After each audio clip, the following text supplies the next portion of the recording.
주시기를 원합니다.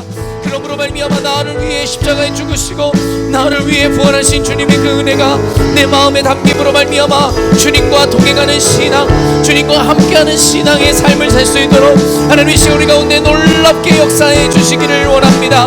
하나님 아버지, 이 시간 또한 아버지 사랑하는 주의 청년들 나와 하나님을 찬송하며 주님께 영광 돌리실 것인데, 하나님 우리 사랑하는 청년들에게 임하심으로 말미암아 그대의 인생 가운데 젊어서부터 주님을 만나 젊어서부터 주님 앞에 생명을 드려 하나님 앞에 의미 있는 젊은 날을 보내게 하여 주시고, 그들의 비전과 그들의 꿈이 오직 주님을 향함으로 말미암아 주님께 바쳐진 인생, 주님을 위한 인생, 주님의 목적을 이루는 인생들이 될 수 있도록 하나님 축복하여 주시옵소서. 이 시간 함께 하실 주님을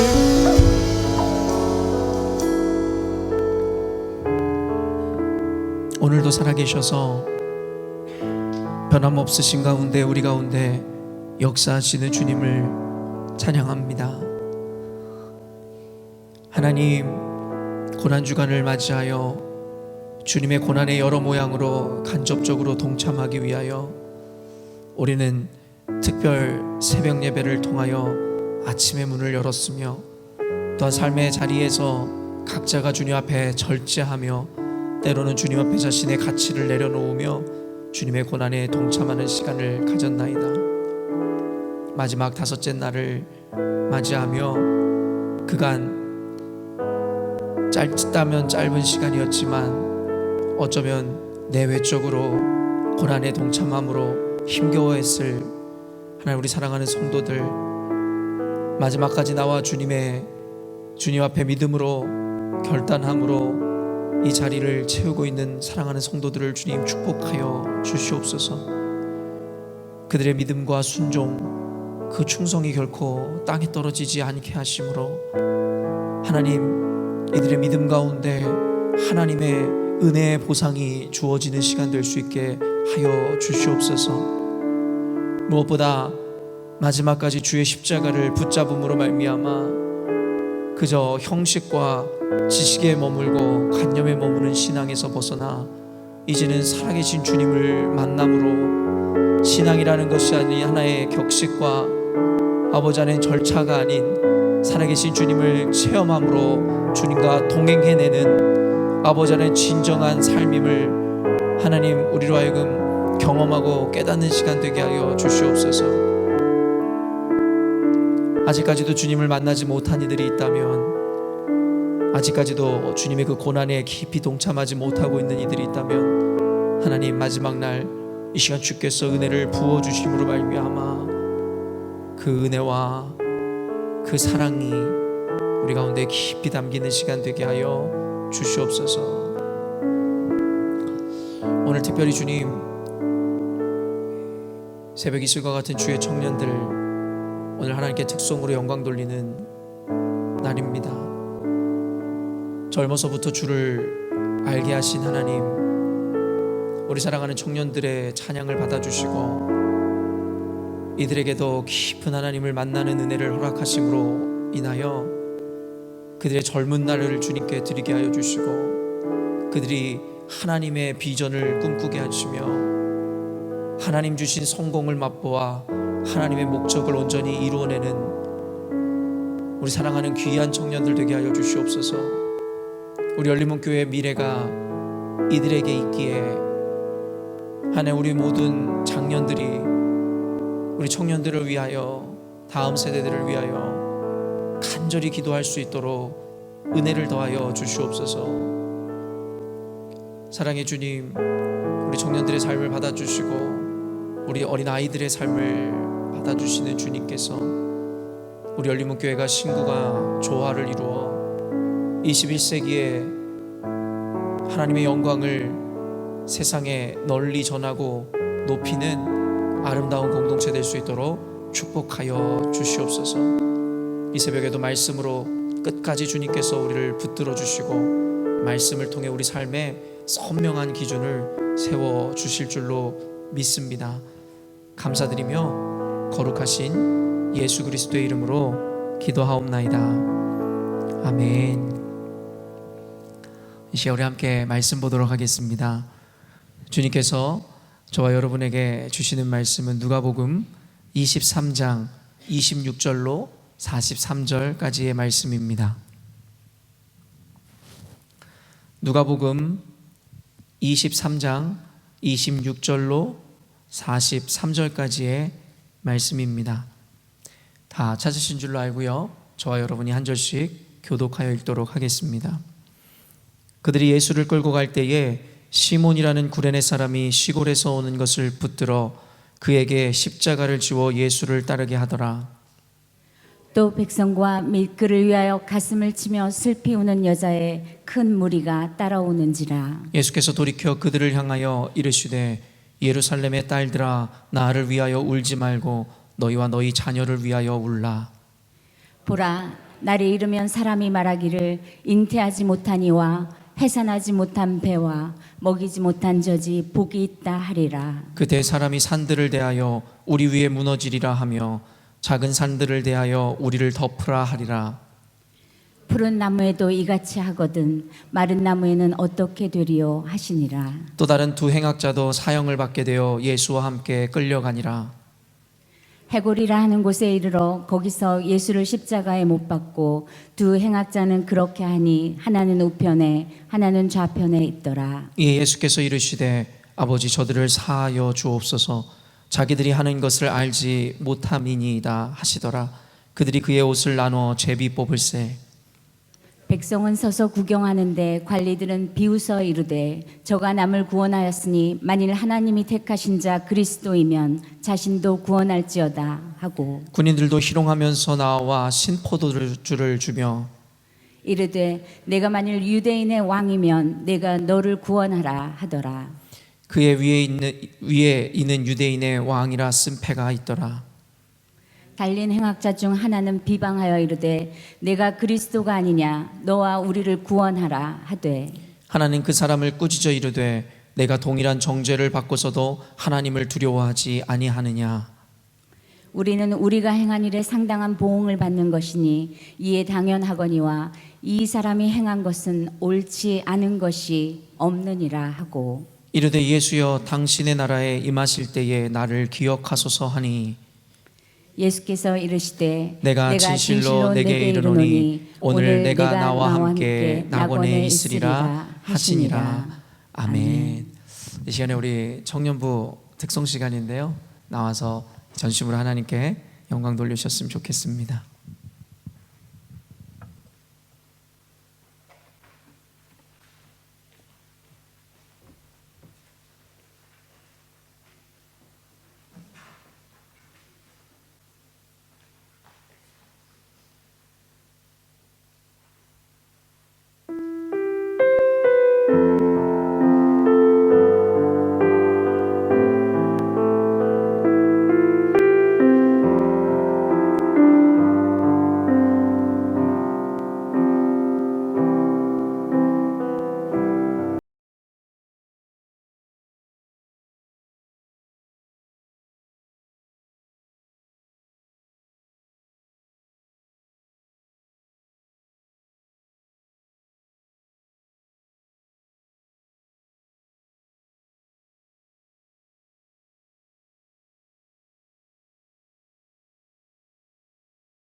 우리 한 번 더 평소보다 더 큰 박수로 우리 축복하도록 하겠습니다.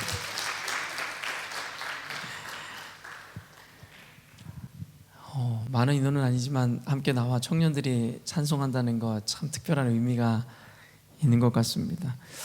전 또 아까 우리 승원이랑 광민이 둘이 듀엣할까 봐 너무 걱정했는데 그래도 그 뒤에 쭉쭉 청년들이 와줘서 너무 감사한 것 같습니다. 사실은 이제 기독교 통계상 갈수록 청년들이랑 이 숫자가 줄어간다는 정말 안타까운 우린 통계를 보고 있습니다. 그렇기 때문에 사실 이 청년들 다음 세대들의 그 신앙 그리고 지금 우리에게 남겨진 사명이 바로 그 신앙의 전수가 아닐까라는 확신을 하게 됩니다. 이렇게 새벽에 한 번이라도 특송 때문이라도 혹시 나왔다 할지라도 참 하나님께서 기뻐 받으시리라 믿고 또 그러한 믿음으로 나온 우리 청년들에게 하나님께서 큰 축복을 허락하실 줄로 믿습니다. 오늘 누가복음 본문 말씀을 통하여 이 고난주간 특별 새벽 예배 마지막 다섯째 날에 이 마지막 설교 십자가의 은혜라는 제목으로 하나님의 말씀을 여러분과 나누도록 하겠습니다. 우리 여러분들에게 이렇게 좀 인사했으면 좋겠습니다. 끝까지 완주하신 당신을 칭찬합니다. 이렇게 한번 인사해 보도록 하겠습니다.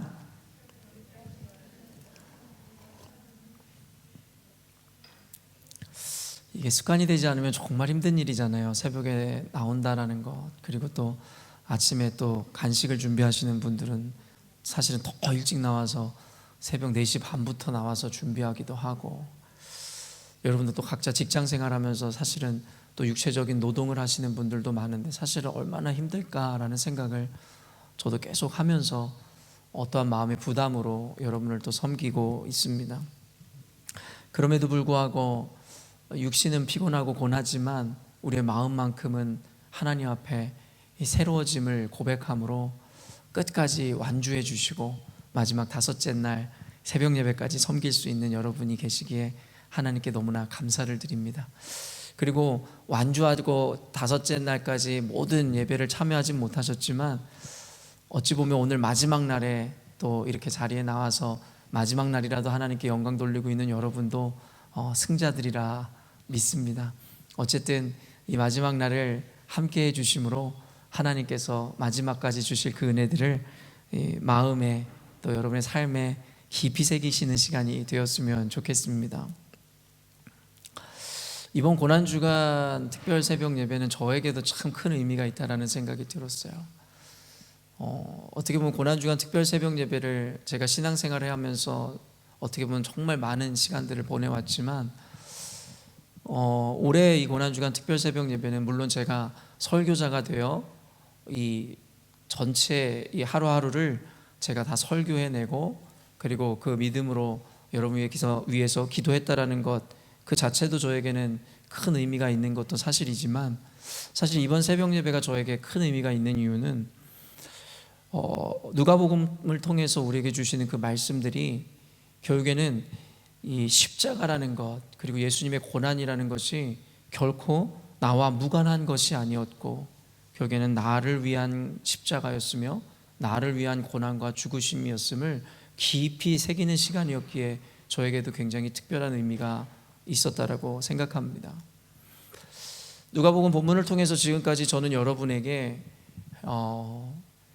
이 주님께서 십자가를 지실 수밖에 없는 이유 그리고 고난당하셨던 그 이유가 결국에는 저와 여러분 때문이었음을 분명하게 계속해서 여러분에게 가르쳐드리고 있습니다.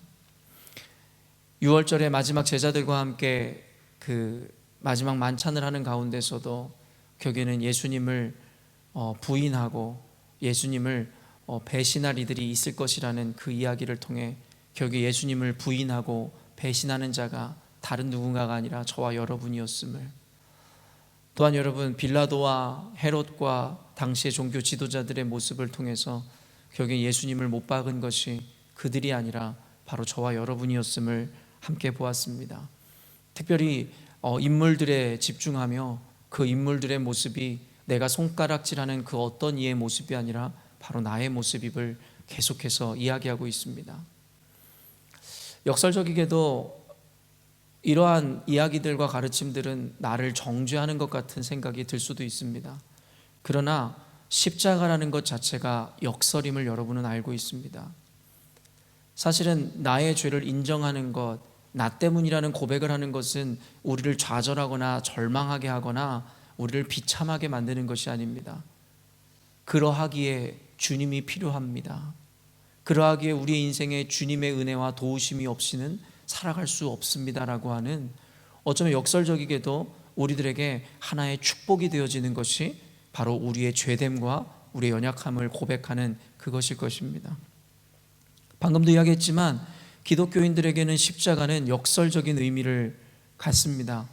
어제 말씀을 나눈 바와 같이 십자가 사형틀은 역사상 가장 끔찍하고 잔인한 사형틀 중에 하나였습니다. 근데 그럼에도 불구하고 참으로 역설적이게도 십자가는 교회의 상징이 되었습니다. 여러분, 그 이유가 무엇이겠습니까?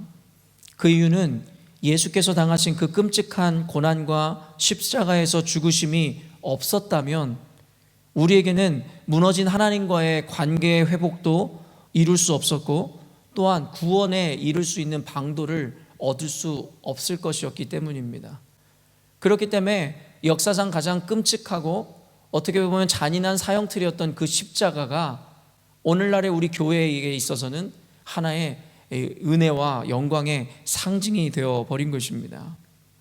이사야서 53장 5절에서 6절 말씀 한번 읽어보도록 하겠습니다. 함께 읽습니다. 시작. 그가 찔림은 우리의 허물 때문이요 그가 상함은 우리의 죄악 때문이라.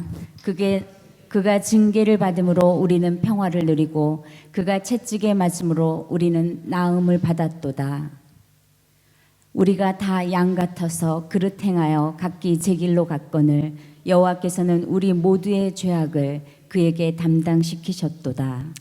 예수님의 고난당하심과 죽으심이라는 것은 우리에겐 어쩌면 큰 슬픔이고 큰 아픔일 수 있을 것입니다. 하지만 역설적이게도 감사함의 이유가 되는 것도 사실입니다.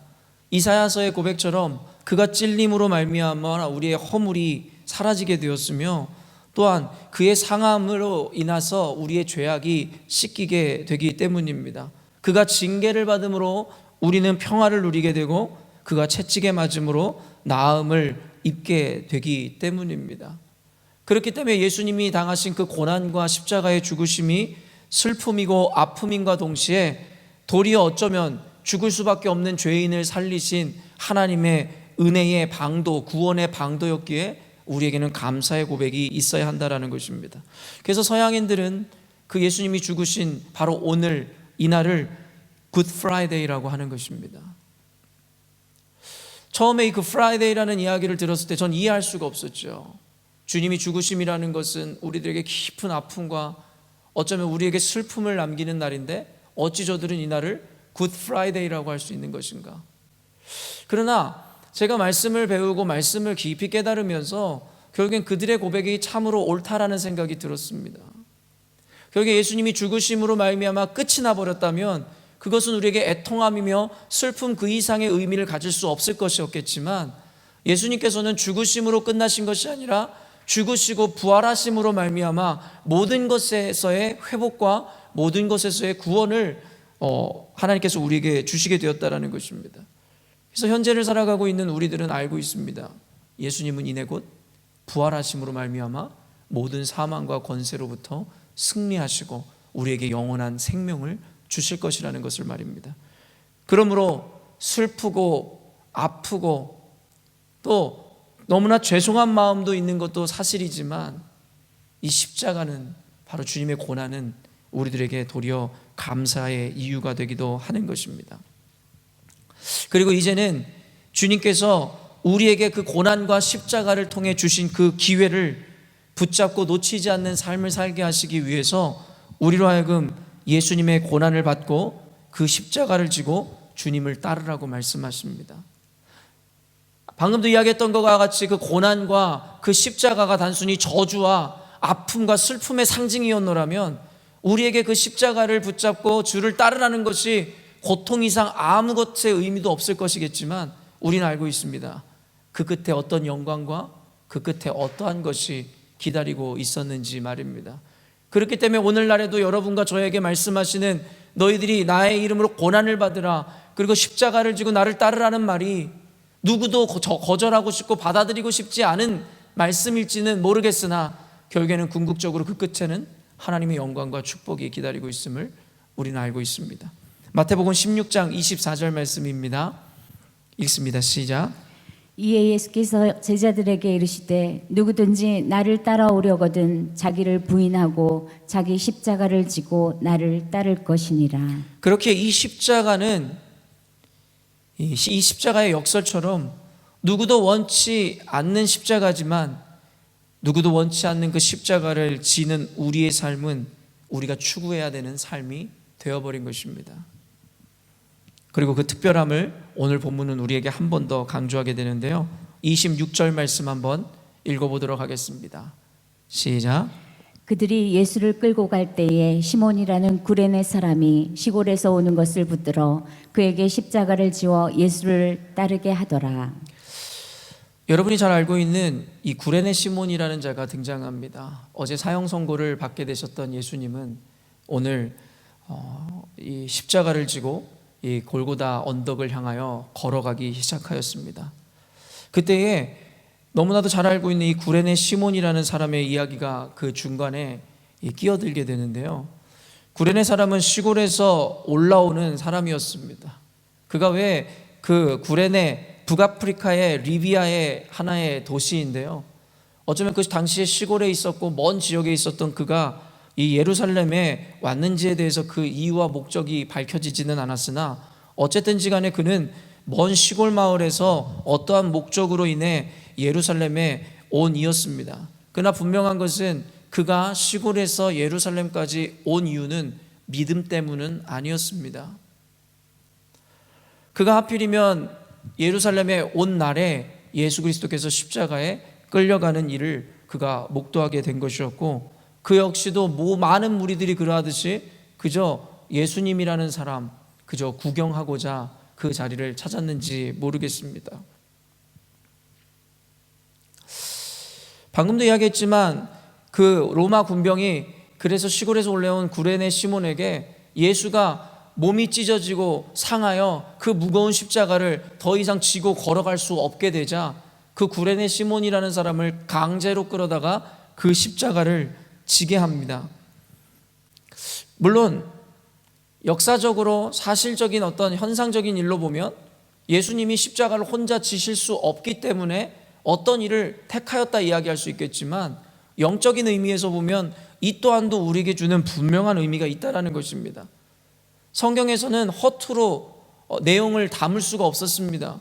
우리에겐 너무나 두꺼운 책이지만 주님에게는 어떻게 해서든 우리에게 어떻게 해서든 은혜를 그리고 구원의 방도를 전해주어야 하는 책이었기에 예수님이 허투루 쓰거나 괜히 쓴 이야기가 없다라는 것입니다.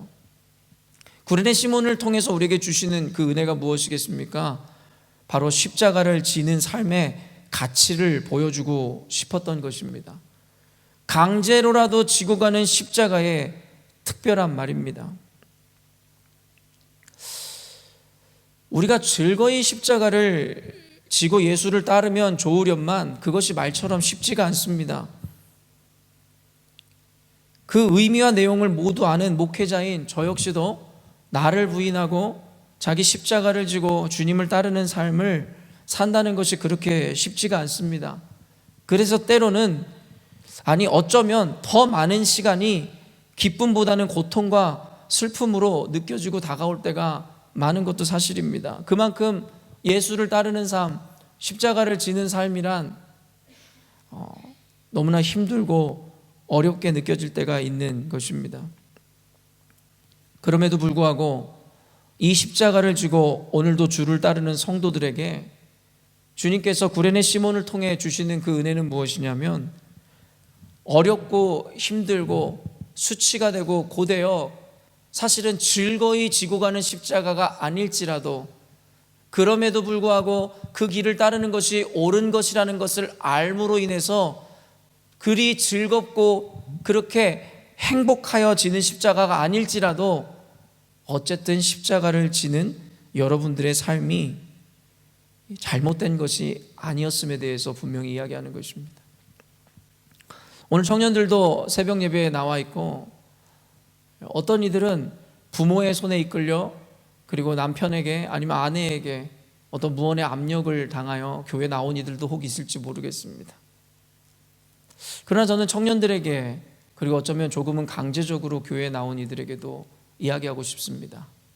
그렇게라도 이 고난을, 그리고 이 십자가를 지는 삶을 택하고 순종한 그대들의 인생과 그대들의 모습이 결코 헛되지 않았다라는 것입니다. 청년들은 오늘 특송을 때문에 새벽 예배에 나왔을 것입니다. 그러면서 마음속으로 하필이면 왜 우리한테 순서를 준 거야, 피곤해 죽겠는데 하면서 억지로, 말 그대로 어거지로 의무감의 이전을 찾았는지도 모르겠습니다. 그러나 오늘 억지로 십자가를 진 구레네 시몬에게 주어진 그 축복을 여러분과 함께 나눌 때에 여러분이 억지로라도 이런 자리에 나왔다라는 것이 어떤 의미를 갖는지에 대해서 여러분과 나누고자 합니다. 그렇게라도 지는 십자가의 의미, 오늘은 몇몇의 인물들을 통해서 함께 은혜를 나눌 것인데요, 구레네 시몬에 대해서 조금 더 구체적으로 이야기하겠습니다. 이 누가복음에는 자세하게 나오지 않지만 마가복음 기록을 보면 구레네 시몬에 대한 소개가 좀 더 구체적으로 등장합니다. 마가복음 15장 21절로 22절까지의 말씀입니다. 한번 읽어보도록 하겠습니다. 시작. 마침 알렉산더와 루포의 아버지인 구레네 사람 시몬이 시골로부터 와서 지나가는데 그들이 그를 억지로 같이 가게 하여 예수의 십자가를 지우고 예수를 끌고 골고다라 하는 곳에 이르러.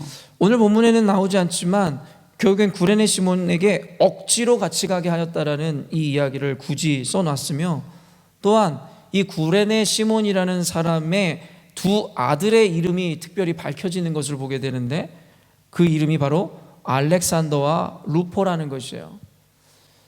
누가복음에는 그저 구레네 시몬이라는 이름만 나왔을 뿐인데 마가복음에는 그가 바로 알렉산더와 루포의 아버지였음을 분명하게 보여주더라는 것이죠. 사실 알렉산더와 루포가 어떤 이였는지에 대해서 성경은 자세하게 설명하고 있지는 않습니다. 그러나 성경의 기자인 마가가 그 둘의 이름을 굳이 기록했다라는 것은 여러 가지 의미를 갖고 있는데, 그 둘은 이미 당시에 마가복음을 읽고 있는 로마에 있는 성도들에게 잘 알려진 저명인사였음을 뜻하는 것이죠. 아무도 모르는 자들의 이름을 굳이 기입해 넣을 이유가 없었다라는 것이죠. 알렉산더와 루포라는 이름을 굳이 거기에다가 넣었다라는 것은 이들의 이름을 모든 이들이 알고 있었다라는 것을 의미합니다. 또한 사도 바울이 로마 성도들에게 보낸 문안 인사가 있는데 로마서 16장 13절 한번 읽어보도록 하겠습니다. 읽습니다. 시작. 주 안에서 택하심을 입은 루포와 그의 어머니에게 문안하라. 그의 어머니는 곧 내 어머니니라. 여러분, 사실 알렉산더라는 이름도 성경에서 몇 번 등장합니다. 그런데 알렉산더라는 이름은 당시에 흔한 이름이었기에 그 이름의 주인공이 꼭 구레네 시몬의 아들 알렉산더인지에 대해서 분명하게 밝힐 수가 없습니다. 그러나 지금 방금 로마서에 등장하는 바로 그 루포라는 사람은 이 단정할 수는 없지만 대체적으로 이 구레네 시몬의 아들이었다라는 것에 대해 많은 학자들 대부분이 공감합니다.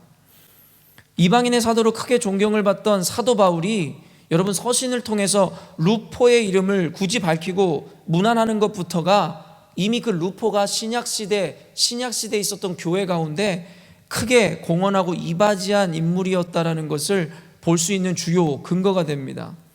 그리고 여러분, 특히 시몬의 아내를, 바로 루포의 어머니를 바울이 자기의 어머니라고 불렀다면 그들은 신앙적으로 분명하게 존경을 받을 만한 사람이었음을 분명하게 밝히는 것입니다. 그 외에도 여러분 여러 설교들을 통해서 아마 전승에 의해 이어지는 그들의 자손들이 어떠한 복을 받았는지에 대한 이야기를 많이 들어왔을 것입니다. 그러나 그것이 분명한 것인지 불분명한 것인지 밝힐 수가 없는 이유는 그것이 어떤 성경에 기록되어 있거나 분명한 어떤 사실로 밝혀진 바가 없기 때문에 오늘은 그 이야기를 나누지는 않을 것입니다. 그러나 분명한 것은 무엇이냐면 억지로 십자가를 지고 갔지만 구레네 사람 시몬의 자녀들에게는 대대로 하나님의 축복이 머물게 되더라는 것입니다. 성경에서는 이와 같은 이 축복의 유전에 대해서 많이 설명하고 있습니다. 이와 동시에 죄의 유전에 대해서도 이야기하는 것도 사실입니다. 사실은 그러므로 오늘 이 자리에 앉아 계시는 대부분의 부모님들이 들으셔야 되는 메시지는 무엇이냐면 지금 여러분의 이 신앙과 하나님의 십자가를 지고 살아가는 이 신앙의 충성은 오롯이 여러분 당신들만의 것이 아니라 여러분의 자녀들에게도 엄청난 큰 영향을 주는 것이고 하나의 나비 효과와 같이 되어지는 그런 현상의 시작에 있다는 것을 여러분이 분명히 알아야 된다는 것이에요. 아브라함의 믿음을 통해 대대손손이 복을 얻게 되는 이야기를 우리는 잘 알고 있죠. 그것이 바로 성경의 이야기죠. 그리고 구레네 시몬을 통한 자녀들의 축복, 우리의 삶 가운데 가장 보화 같은 존재가 자녀라는 것에 대해서 이견이 없을 것입니다. 그런데 성경을 비추어 볼 때 우리는 자녀들이 진정으로 복을 받는 비결에 대해서 가르치고 있는 것 같지가 않습니다. 도리어 자녀들의 인생을 나락으로 떨어뜨릴 수 있는 위험성을 경고하는 성경의 이야기를 도리어 자녀들에게 가르치는 것 같습니다. 이 말이 무엇이냐면 성경에서는 도리어 부자가 되는 것, 세상에서 권세를 갖는 것, 세상에서 명예를 얻는 것이 주는 그 위험성, 그것이 주는 이 복음을 같이 섬기기 어려움에 대해서 분명히 이야기하고 있음에도 불구하고 너무나도 아이러니하게도 우리는 가장 보화롭고 가치롭다라는 자녀들에게 성경에서 이야기하는 최고의 가치인 십자가를 지는 삶, 예수 그리스도의 고난을 받는 삶에 대해서 강조하고 가르치지 않고 도리어 성경에서 경계하고 피하라 하는 것들에 대한 가치, 돈을 많이 벌고 성공하고 명예를 얻으라는 것들에 대해서 자녀들에게 가르칩니다. 여러분, 저는 이것을 보면서 정말로 슬프기도 하고 우프기도 한 일이라는 생각이 들었습니다. 우리는 예수님을 따르는 사람이고 그리고 예수의 십자가를 지고 가는 삶이 가장 가치롭고 고귀한 삶이라는 것, 축복받은 삶이라는 것을 알고 있습니다. 그 너무나 이원분리적이게도 내게 가장 소중한 존재라고 하는 자녀들에게는 진정으로 복을 받을 수 있는 가치를 가르치지 않고 도리어 그들을 저주와 나락으로 떨어뜨릴 수 있는 것을 강요하고 강조하는 가르침으로 자녀들을 대하고 있습니다. 여러분, 무엇 때문입니까? 첫째, 말씀에 대한 무지 때문이겠죠. 말씀을 읽어본 적도 없고 이러한 가르침에 대해서 배워본 적이 없는 무지함 때문에요. 그리고 둘째, 믿음이 없기 때문이겠죠. 자신은 십자가가 축복이고 십자가를 지는 인생이 가장 복된 인생이라고 이야기하고 믿는다 이야기하면서도 사실은 그게 실제적으로 믿어지지 않는 것이겠죠. 눈에 보이는 것은 헛된 것이고 돈과 명예는 아무것도 아니라고 생각한다고 이야기하면서도 결국에 실제의 삶에는 그것이 우상된 삶을 살고 있는 것이겠죠. 그러니까 너무나도 당연하게 우리 삶 가운데 가장 가치롭게 여기고 가장 귀하게 여기는 자녀들에게 세속적이고 그들의 인생을 나락으로 떨어뜨릴 수 있는 것들을 강조하고 그것들을 우상 삼는 삶을 가르치고 있는 것이겠죠. 참 재미있게도 진정한 생명이며 성공이라 이야기할 수 있는 십자가에 대해 자녀들에게 가르치지를 않습니다. 그저 부모 자신의 욕망과 바람을 자녀들에게 유전시킴으로 우리는 자녀들을 세속화시키고 있는지도 모르겠습니다. 그러므로 진정한 교회의 적은 어쩌면 저와 여러분이었는지도 모르겠습니다. 억지로 지는 십자가, 그래도 의미가 있습니다. 자녀들에게 여러분이 억지로라도 교회 나와 예배하고 기도하는 모습을 보여주십시오. 예수의 십자가 고난을 기쁨으로 감당하지 혹 못한다 할지라도 그럼에도 불구하고 무엇이 옳은 건지를 아는 여러분들이라면 자녀들에게 여러분이 그 십자가를 지고 주를 따르는 모습을 보여주십시오. 그것이 여러분에게 가장 가치로운 자녀들의 인생을 진정한 성공으로 이끄는 방식이 될 것입니다. 두 번째 우리가 주목할 것이 바로 여인들입니다. 27절 28절 말씀인데요, 한번 읽어보도록 하겠습니다. 시작. 또 백성과 및 그를 위하여 가슴을 치며 슬피 우는 여자의 큰 무리가 따라오는지라. 예수께서 돌이켜 그들을 향하여 이르시되 예루살렘의 딸들아 나를 위하여 울지 말고 너희와 너희 자녀를 위하여 울라. 사실은 자녀들의 이야기만을 해도 사실 오늘 설교는 사실은 차고도 넘칠 거예요. 그러니까 예수의 고난을 바라보는 그들이 울며 예수를 따르자 예수님께서는 도리어 내 걱정하지 말고 너네 걱정이나 하고 너네 자녀들 걱정이나 하라고 그러시는 거예요. 사실 전 여기서도 사실 많은 인사이트를 얻었는데요, 언젠가 나중에 함께 나누도록 하겠습니다. 예수님의 십자가 순환과 관련하여 이를 안타까워하며 그분의 뒤를 따르던 여인들에 대한 기록이 사복음서 중에 유일하게 누가복음에서만 등장합니다. 또한 예루살렘의 운명에 대한 예고 역시도 사복음서 중에 이 누가복음에서만 기록하고 있습니다. 누가복음은 사실은 누가복음의 저자인 누가는 다른 복음서보다 예수를 영접하거나 아니면 그분을 믿고 구원을 얻은 뭇 여인들에 대해서 유난히 많이 집중하고 부각시키고 기록했다라는 것을 우리는 알고 있습니다. 여러분, 누가는 의도를 가지고 여성들에 대해서 부각시켜주고 싶었습니다. 그가 무슨 페미니스트여서가 아니라 어떤 분명한 의도를 가지고 여인들을 계속해서 누가복음에서는 강조하여 부각시킵니다. 이유가 무엇이었을까요? 여러분, 이 여성들에 대해서 우리는 잘 알고 있지만 당시 사회에서 여성들은 하나의 물건 취급을 받는 자였습니다. 서로 사고 팔 수 있는 존재였으며 여인들이라는 존재는 사람을 계수할 때 그 숫자에도 포함되지 않는 존재였음을 우리는 알고 있습니다.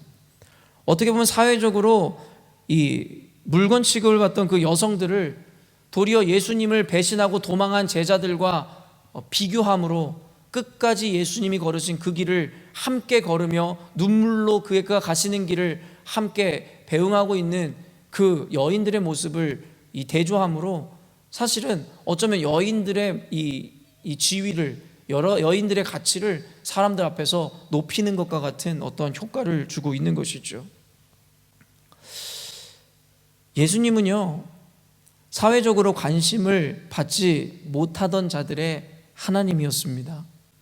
여러분도 아시겠지만 예수님이 이 땅에 오심은 부자나 권세자들을 위해 오신 것이 아니라 사회에서 관심받지 못하고 사회에서 소외받은 고아와 창녀와 그리고 이런 여인들, 바로 죄인들을 위해 이 땅에 오셨음을 성경에서는 분명하게 우리들에게 이야기하고 있습니다. 예수님은 아무 소망이 없는 인생들을 찾아오셨습니다. 그리고 지금도 스스로 겸손하여 소망이 없다, 내 인생 세상에는 아무런 구원이 없다라고 믿는 자들에게 주님께서는 찾아오십니다.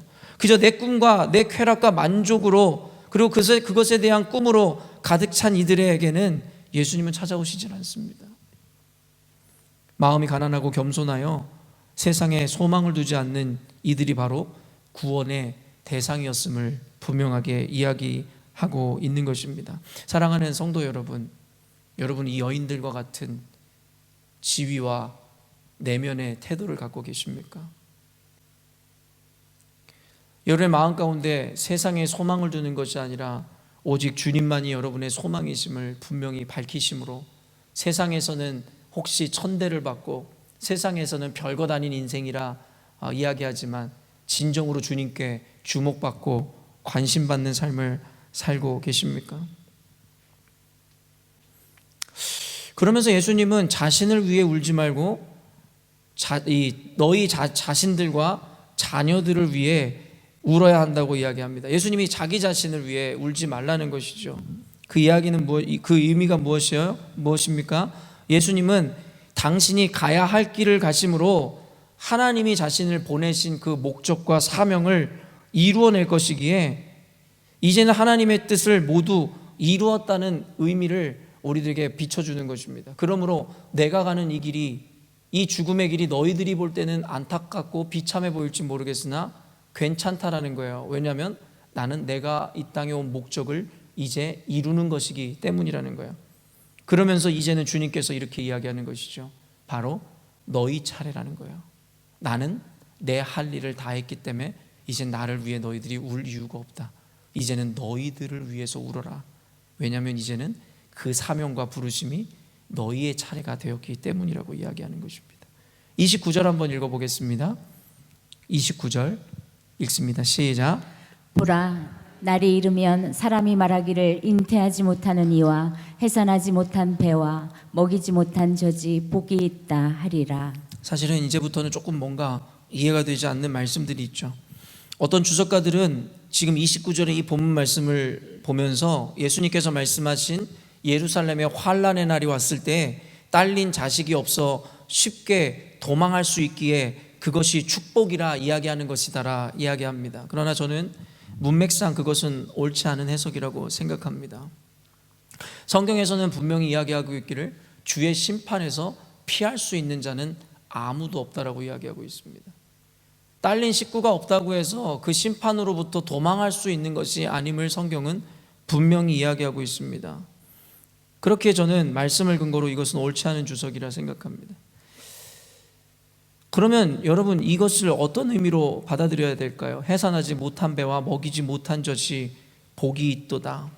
저는 도리어 이 말씀을 바울이 마지막 때에 시집장가를 가지 말라고 했었던 말씀의 내용이 이 의미에 더욱 부합된다고 생각합니다.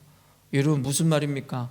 바울이 서신서를 통해서 너희들은 시집장가를 가지 말라고 이야기하므로 하나님의 창조의 섭리를 어기는 것 같은 말씀을 했음을 여러분 잘 알고 있습니다. 그러나 그것은 단순히 시집장가 가지 말라는 것에 포커스가 있지 않음도 여러분은 이미 알고 있습니다. 그럼 사도 바울이 그 이야기를 했었던 이유와 근거가 뭐라고 제가 언젠가 여러분에게 강의해 드렸습니까? 바로 사도 바울은 지금 종말론적인 관점에서 여러분들의 믿음과 여러분들이 관심을 가져야 되는 대상이 무엇인지에 대해서 강조하고 있는 것입니다.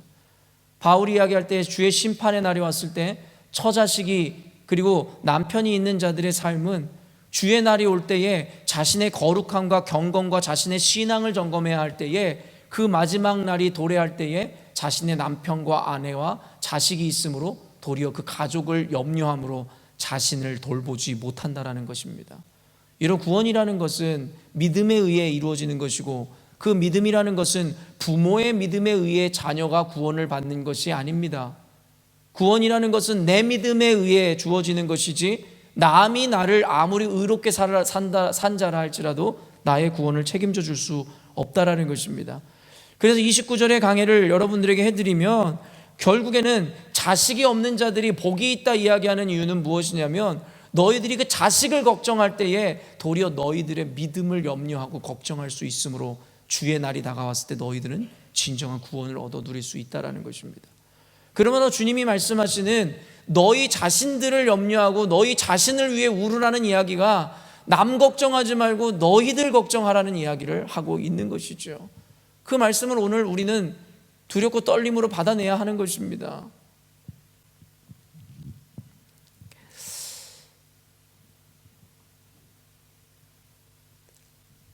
이제는 이 십자가를 통해 하나님의 뜻을 이루신 예수님께서 그리고 그가 주신 기회 앞에 이제는 저와 여러분 우리의 차례가 되었음을, 그러므로 너희들의 삶 가운데 전심으로 이제는 십자가의 도에 집중하여 그 도를 따라 실천해야 함을 강조하고 있는 것이라 보는 것이 맞을 것입니다. 그러므로 사랑하는 성도 여러분, 여러분의 구원을 위해서 여러분을 살피십시오. 내 자식, 내 가족을 걱정하기 이전에 조금은 이기적여지십시오. 신앙이라는 것은 이기적여야 합니다. 여러분이 구원받지 못하였으면서 누구의 구원을 논할 수 있단 말입니까? 그리고 마지막으로 우리는 두 명의 강도를 보아야 할 것입니다. 32절 말씀 한번 읽어보도록 하겠습니다. 읽습니다. 시작. 또 다른 두 행악자도 사형을 받게 되어 예수와 함께 끌려가니라. 오늘 성경에는 두 명의 행악자가 등장합니다. 말 그대로 행악자, 모두 십자가에 죽어 마땅한 자들이었습니다. 말 그대로 죄인 중에 죄인들이었습니다. 어제도 이야기한 바와 같이 십자가는 당시에 최고의 죄인들에게 주어지는 사형틀이었습니다. 그런데 성경에 등장하는 이 두 명의 죽어 마땅한 행악자들이 누구를 의미하겠습니까? 아까도 또 이야기했지만 성경에는 괜한 인물들, 괜한 이야기를 집어넣지 않습니다. 오늘날 성경을 읽는 저와 여러분들에게 주시고자 하는 메시지가 담겨 있는 것입니다. 그러면 십자가에 달려 죽어 마땅한 행악자들, 죄인 중에 죄인들을 성경에 등장시키시는 이유가 무엇일까요? 바로 이 죽어 마땅한 행악자들이 바로 저와 여러분이라는 것이죠. 그리고 그들에게 어떠한 일이 이루어지는지가 바로 저와 여러분에게 주시는 예수님의 교훈인 것입니다. 우리 모두가 죽어 마땅한 죄인입니다. 그리고 이후에 등장하는 두 행악자의 극명이 갈리는 운명을 통해서 우리들에게 선택을 하나님께서 요구하고 계시는 것입니다. 39절 43절 말씀입니다. 긴 말씀인데 한번 읽어보겠습니다. 시작. 달린 행악자 중 하나는 비방하여 이르되 내가 그리스도가 아니냐 너와 우리를 구원하라 하되, 하나는 그 사람을 꾸짖어 이르되 내가 동일한 정죄를 받고서도 하나님을 두려워하지 아니하느냐. 우리는 우리가 행한 일에 상당한 보응을 받는 것이니 이에 당연하거니와 이 사람이 행한 것은 옳지 않은 것이 없느니라 하고, 이르되 예수여 당신의 나라에 임하실 때에 나를 기억하소서 하니, 예수께서 이르시되 내가 진실로 내게 이르노니 오늘 내가 나와 함께 낙원에 있으리라 하시니라. 결국 여러분 두 강도의 공통점은 무엇이었다고요? 죽어 마땅한 죄인이었다라는 것입니다. 우리 모두의 공통점이 있다면 바로 죽어 마땅한 죄인들이라는 것입니다. 그런데 여러분 다른 점은 무엇이었습니까? 한 명은 죽어가면서도 자신의 죄를 깨닫지 못하고 주님을 주로 시인하지 않았던 자였으며, 다른 한 명은 자신의 죽어 마땅한 죄를 인정하고 주님을 유일한 주님으로 시인하여 긍휼을 구하였다라는 것입니다. 구체적인 단어로의 기록은 되어 있지 않지만 문맥을 통해 우리가 알 수 있는 것은 바로 회개하였다는 것입니다. 이런 회개하기에 앞서 우리들에게 주어져야 하는 은혜가 무엇이냐? 바로 자신의 죄인됨을 깨닫는 것입니다. 감히 제가 이야기할 수 있는 것은 현대 그리스도인들은 스스로 죄인됨의 자각이 없는 것 같습니다. 사실은 없습니다. 무엇이 이것을 증명하냐면 그들의 삶과 신앙이 그것을 증명합니다. 교회 안에서 스스로 옳다 이야기하며 스스로 높은 자리에 앉기 위해서 남을 정죄하고 비판하고 판단하는 것이 바로 그것에 대한 증명입니다. 이런 누군가에 대해서 판단하고 무분별하게 비판하는 분들 들으십시오. 아마 우리들의 성향을 스스로가 보면 알 것입니다. 입술로는 나는 죄인입니다, 나보다 더한 죄인은 없습니다라 이야기합니다. 그러면서 스스로를 신앙인으로 거칠해 그리고 외식하는 모습을 보여주죠. 그러나 남을 비난하고 부정하고 비판합니다. 여러분 그 기저에는 무엇이 깔려 있습니까? 적어도 나는 쟤보다는 나은 사람이니까 이런 말을 하는 거지. 나는 적어도 저 사람보다 잘난 사람이니까 이런 말할 자격이 있어. 나는 저 사람보단 의로워. 그런 생각이 있는 거 아닙니까? 내가 죄인이라는 것에 대한 인정과 인지가 없으면요, 회개해야 되는 근거를 찾아낼 수가 없습니다. 내가 죄인이 아닌데 왜 회개를 하라는 거야? 근데 너무나 재밌게도 아시죠? 회개하지 않은 자에겐 구원이 주어지지 않는다라는 것입니다. 두 행악자, 십자가에 달린 두 행악자의 모습을 통해서 저와 여러분을 비추어 주님께서 말씀하고 계시는 것이에요. 우리 모두가 죄인이고 죽어 마땅한 자들인데, 또 죽을 수밖에 없는 죄인인데, 과연 너는 너의 죄를 시인하고 주를 주로 인정함으로 회개하는 자리에 있는 자인가? 아니면 우리는 그 다른 강도처럼 스스로는 무지하다 여기고 도리어 주를 조롱함으로 자신의 죄를 깨닫지 못하는 자인가? 여러분은 어떤 분이십니까? 동일한 죄인이지만 그 두 명의 다른 반응으로 인해서 그 두 명에게 주어지는 축복과 그 결과가 달랐다는 것을 우리는 잘 알고 있습니다. 회개의 열매를 맺었던 어떤 강도는 예수님의 이러한 축복을 받죠. 내가 진실로 내게 이르노니 오늘 내가 나와 함께 낙원에 있으리라 하시니라. 사랑하는 성도 여러분, 우리의 죄인됨을 자각하십시오. 그러므로 예수 그리스도의 고난과 십자가가 다른 누군가를 위한 십자가가 아니라 나를 위한 죽으심이었음을 분명히 마음속에 평생에 새기십시오. 그래야지만 우리가 겸손하여 오직 주님만 붙드는 삶을 살아낼 수 있으며, 그럴 때에 우리에게 회개의 열매가 맺혀지고, 그리고 마침내 비로소 구원이라는 것을 선물로 받을 수 있는 것입니다. 회개라는 것은 단순히 죄의 목록을 펼쳐놓는 것이 아니라 자신이 죄인임을 인정하는 것에서부터 시작됩니다. 그리고 그 죄에서 구원하실 수 있는 분이 오직 예수님임을 인정하는 태도가 바로 회개라는 것입니다. 베드로후서 3장 9절 마지막으로 읽겠습니다. 함께 읽겠습니다. 시작. 주의 약속은 어떤 이들이 더디다고 생각하는 것 같이 더딘 것이 아니라 오직 주께서는 너희를 대하여 오래 참으사 아무도 멸망하지 아니하고 다 회개하기에 이르기를 원하시느니라. 어떤 이들은 입버릇처럼 그런 얘기를 하잖아요. 빨리 주님 오셨으면 좋겠다고, 빨리 이 고통의 세상에서 벗어났으면 좋겠다고. 이해도 합니다. 왜냐하면 아까도 이야기했지만 이 십자가를 지고 살아가는 삶이, 여러분이 정말 바르게 십자가를 지고 사는 삶을 살고 계시다면 쉽지 않습니다.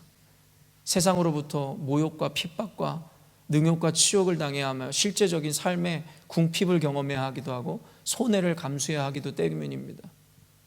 아까도 서원에도 밝혔듯이 목회자인 저 역시도 십자가를 지는 길이 때로는 고통으로 여겨질 때가 있습니다. 너무나도 억울하고 힘들게 다가오는 순간이 너무나도 많습니다. 그러니까 어떤 이들이 이야기하는 것처럼 빨리 좀 이 세상 끝났으면 좋겠다. 그래서 예수님 오셔서 영원한 나라에 좀 들어갔으면 좋겠다. 근데 베드로후서에서 그러한 심리를 잘 알고 이런 말씀을 하죠. 주의 약속은 어떤 이들은 더디다고 생각하는 것 같지만 그것은 더딘 것이 아니라는 거예요. 왜 주님 안 오시지? 이 죄악된 세상 이제 좀 끝내주시지.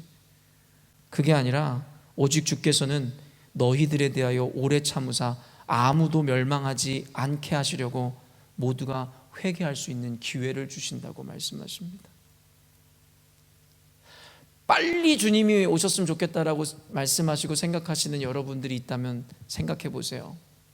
여러분, 빨리 주님이 오실 때 여러분 정말 주님과 함께 천국에 올라갈 자신 있으십니까?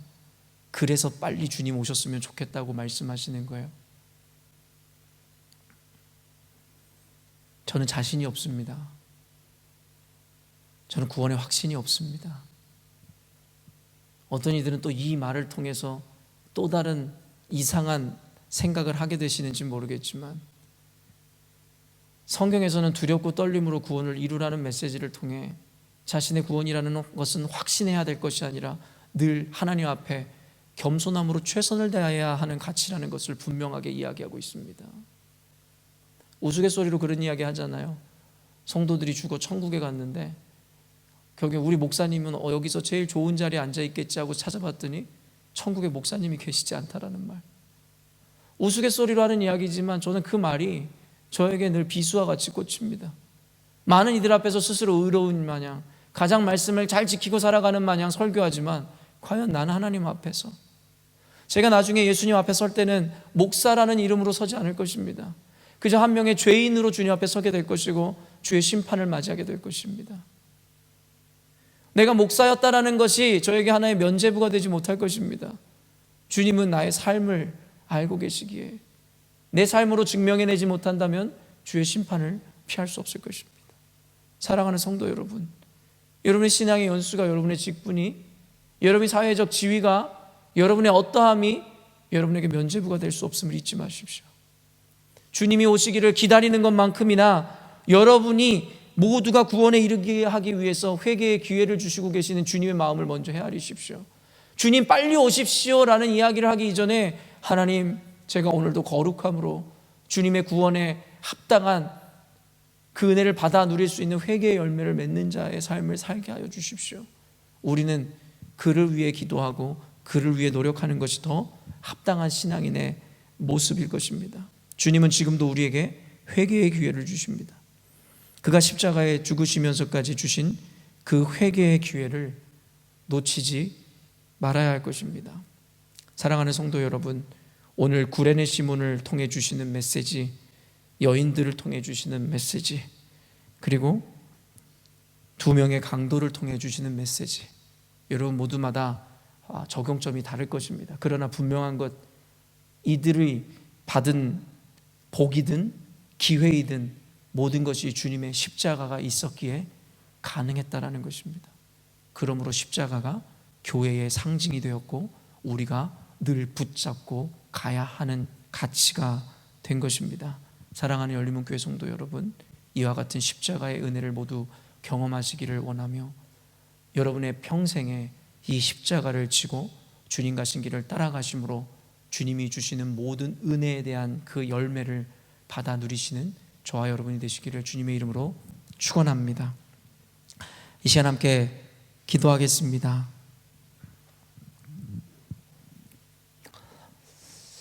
여러분, 오늘의 이 기회를 좀 놓치지 않았으면 좋겠습니다. 아까도 이야기했지만 특송을 하기 위해 강제로 혹시 나왔다 할지라도, 아니면 교회의 체면 때문에 억지로 무언의 압력으로 이 자리를 혹시 찾은 분이 계신다 할지라도, 여러분이 이곳 가운데 올 수 있었던 것도 주님의 은혜이며 하나님의 부르심 그리고 기회의 제공이라 저는 믿습니다. 그러므로 어렵게 이 자리를 찾았다면 제발 너무나 한심하게도 이 기회를 그저 날려버리지 마셨으면 좋겠습니다. 기왕 이렇게 나와 어떤 의미에서 주님의 십자가를 지고 계시는 시간을 누리고 있다면 여러분, 이 기회를 놓치지 마십시오. 전심으로 기도하십시오. 오늘 말씀을 통해서 여러분에게 주시는 은혜가 무엇입니까? 오늘 고난주간의 마지막 날을 맞이하여, 특별 새벽 예배 마지막 밤 날을 맞이하여 오늘 여러분이 결단하셔야 될 것입니다. 이제 주님께서는 십자가의 죽으심으로 말미암아 그가 할 수 있는 모든 것을 이루셨습니다. 하나님의 뜻을 다 이루셨습니다. 이제는 저와 여러분에게 그 차례를 넘기고 계시며 이제는 우리에게 선택하라 말씀하십니다. 여러분은 무엇을 선택하시겠습니까? 이 시간 말씀을 통해 깨달은 대로, 또 성령께서 지금 이 시간 여러분에게 말씀하시는 대로 여러분 충분히 기도하십시오. 그리고 이따 저녁에 나와 그 결단을 가지고 더욱 깊이 주님을 만나고 더 깊이 기도하셔야 할 것입니다. 그리고 여러분, 이 기간 동안에 여러분 삶에 있는 많은 기도의 제목을 가지고 이 자리에 나오셨는데 끝까지 기도하십시오. 주님께서 어떻게 우리 삶 가운데 응답하시는지를 모두가 경험하는 시간이 되었으면 좋겠습니다. 이 시간 우리 함께 전심으로 기도하신 이후에 기도를 모두 마치신 분들은 각자의 삶의 자리로 귀가하시면 될 것 같습니다. 함께 기도하시겠습니다. 사랑의 하나님 아버지,